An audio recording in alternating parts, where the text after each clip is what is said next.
volunteers disembarked the anchored Nanina, climbed into a small boat, and sailed about 10 miles from New Island to Beaver Island, both part of the Falkland Islands archipelago in the South Atlantic.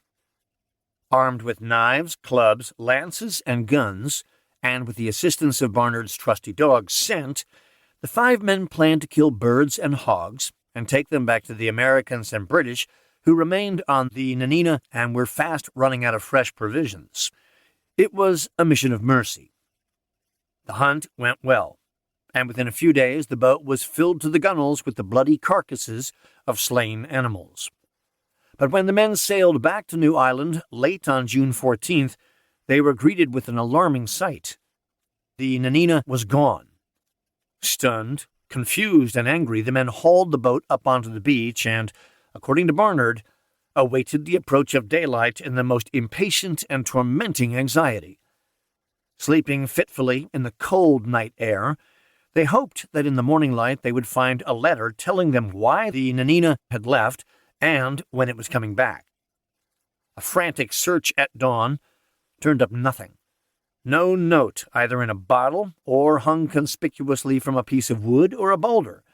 They saw only sand, rocks, scrubby vegetation, and birds in the distance, walking on the beach or flying overhead. Refusing to believe that he and the other 4 men had been barbarously deserted, Barnard seized on another explanation. The Nanina and her crew must have headed to Beaver Island to pick them up, but they had gone to the opposite side from where the men were hunting, thus missing their comrades.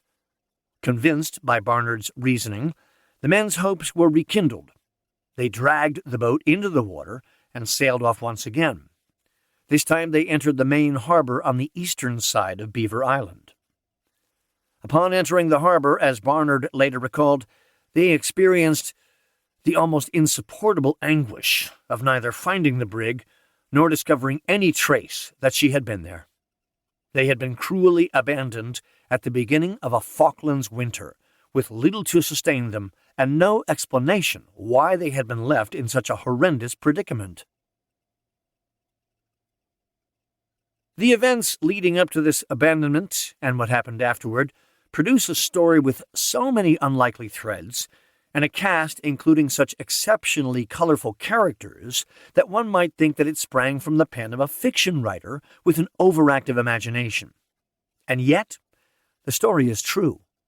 It is a tale involving a shipwreck, British and Americans meeting under the most stressful circumstances in a time of war, kindness and compassion, drunkenness, the birth of a child, treachery, greed, lying, a hostile takeover, stellar leadership, ingenuity, severe privation, the great value of a good dog, perseverance, endurance, threats, bullying, banishment, a perilous 1,000-mile open ocean journey in a 17.5-foot boat, an improbable rescue mission in a rickety ship, and legal battles over a dubious and disgraceful wartime prize. And it all started with 2 ships, one American, the other British, sailing to the Falklands from different directions. Chapter 1. A Sealing We Shall Go. Early in 1812, Charles H. Barnard marched into the offices of the prosperous New York import-export firm John B. Murray & Son and proposed a sealing voyage to the Falkland Islands. The expedition's goal, like all such journeys, was to kill seals to collect their skins and render oil from their blubber. Once the vessel was loaded with product, it would sail back to New York, while leaving on the islands a small crew of men to continue sealing.